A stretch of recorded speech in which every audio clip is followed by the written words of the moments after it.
Bienvenue dans cette vidéo sur les différentes facettes des arts internes et comment les utiliser dans ma vie quotidienne. Et dans cette vidéo, je voudrais vous parler de mon premier livre, Voyage au cœur du Tai Chi Chuan, publié chez Guy Trédaniel sorti en 1998. Aujourd'hui, quelques 20 ans plus tard, j'en suis à mon 20e livre, 15 en tant qu'auteur et 5 en tant que co-auteur, donc différents ouvrages collectifs.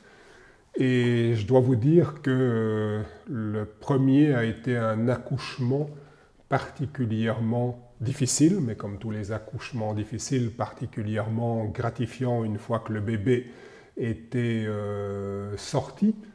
Je suis d'abord quelqu'un qui vit les choses, d'abord un pratiquant. Puis l'envie de connaître, de l'étudier. Et dans la transmission, c'est une transmission orale.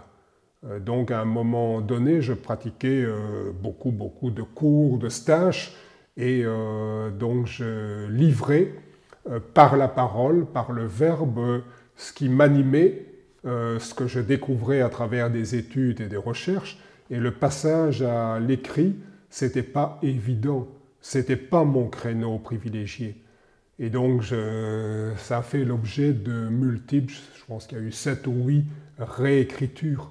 Heureusement, j'ai été accompagné par des élèves plus anciens qui m'ont vraiment aidé.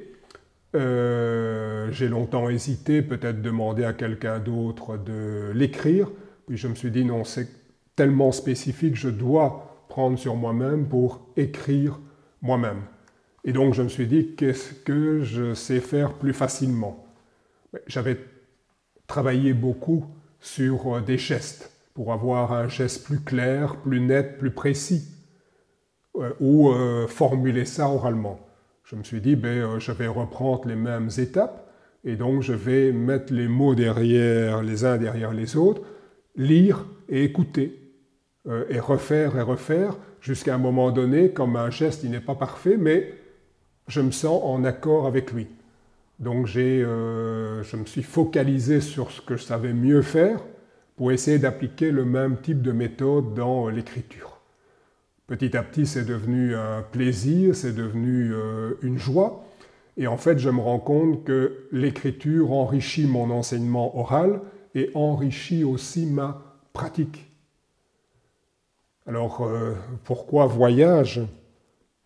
Donc, voyage, j'aurais pu le mettre au pluriel, au cœur du Tai Chi Chuan. Dès que le livre est sorti, dès que je l'ai eu en main, je me suis dit, il manque un sous-titre. Ces voyages au cœur du Tai Chi Chuan, c'est en fait des voyages au cœur de moi-même.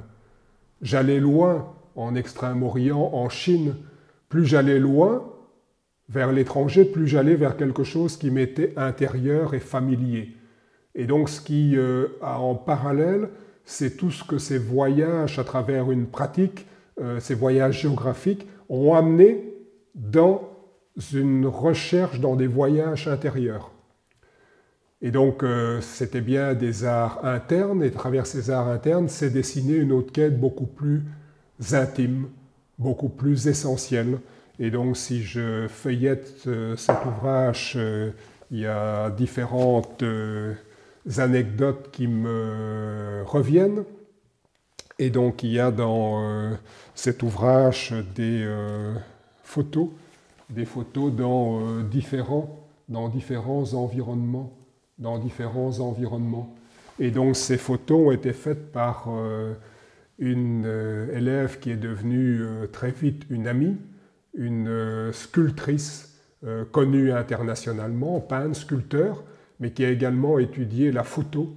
Et donc on avait longuement discuté des différentes ambiances de chaque style de Tai Chi, de son histoire.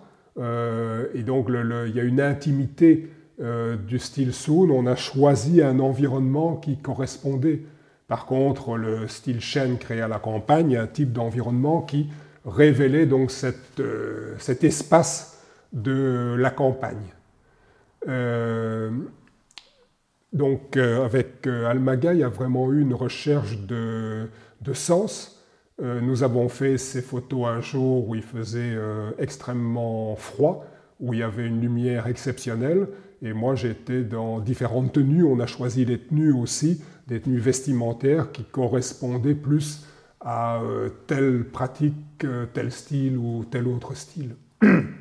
Et donc Alexandra est très impliquée dans la composition au niveau peinture et sculpture, et donc elle prenait le temps allongé par terre pour faire tous les réglages d'appareils sophistiqués mais qui n'étaient pas numériques à cette époque, et que le moindre, les alignements des lignes, des arbres du corps, de la posture, que tout ça corresponde pour qu'il y ait une véritable composition. Et donc elle était couchée par terre dans le froid, moi j'étais avec des vêtements parfois pas trop chauds, et on restait dans des postures pendant des dizaines de minutes avant de trouver le clic vraiment pour capter ce qui correspondait le mieux. Et il y a eu une fusion avec cet artiste, on en a souvent reparlé, qui était étonnante. Nous étions tous les deux en dehors du froid, en dehors du temps, en dehors de l'espace. Nous étions vraiment dans cette recherche du cœur du Tai Chi Chuan ensemble.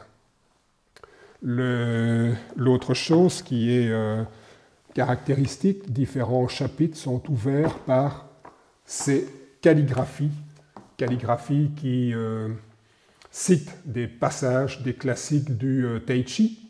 Et donc ça, c'est encore une autre anecdote, quand j'y repense, très régénérante. Men Huifeng, donc cette encyclopédie vivante, est venu. Je l'ai invité, il est venu 2 fois en Belgique et a voyagé un peu quand il était en Belgique, dans les pays limitrophes. C'est la première fois qu'il sortait d'Asie quand il est venu en Belgique, dans un petit pays, certains pays qui avaient déjà un développement plus important des arts martiaux ont été vachement jaloux qu'un des plus grands experts accepte une invitation par un Belge. Et il est resté quand même longtemps, il est resté 6 semaines une fois et puis 2 mois, ce qui est extrêmement long. Donc c'était aussi, à côté de mes multiples séjours, une façon de profiter de ses connaissances, de complicité tout à fait extraordinaire. Et donc il a donné quelques stages. Et donc, lors de son premier stage, on a eu envie de faire des t-shirts souvenirs. Et on voulait quelque chose qui sortait des sentiers battus. On avait du matériel de calligraphie.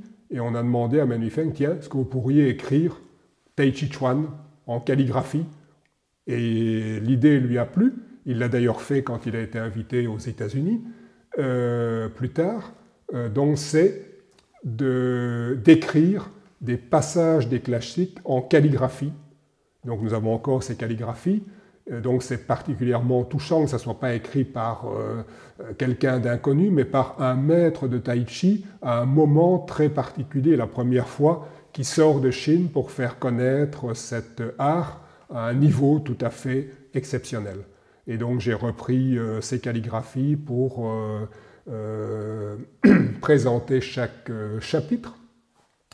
J'ai eu la chance donc, de personnes qui m'ont 2 élèves pratiquants qui enseignants chez nous m'ont particulièrement soutenu dans cette démarche. Une spécialiste de la santé, de mélange de santé technique et traditionnelle, Marie-Thérèse Bosman, infirmière, sage-femme, qui a accompagné des dizaines d'infirmières sages-femmes dans les stages, et donc qui est une des plus anciennes enseignantes chez nous. Et donc elle était, par sa double formation, à la bonne place tout en pratiquant le Tai Chi. Le Tai Chi l'a aidé à formuler et à structurer autrement ses cours de préparation à l'accouchement, donc ça a été dans les 2 sens. Et Marie-Thérèse m'a énormément aidé dans la rédaction de ce chapitre sur la santé.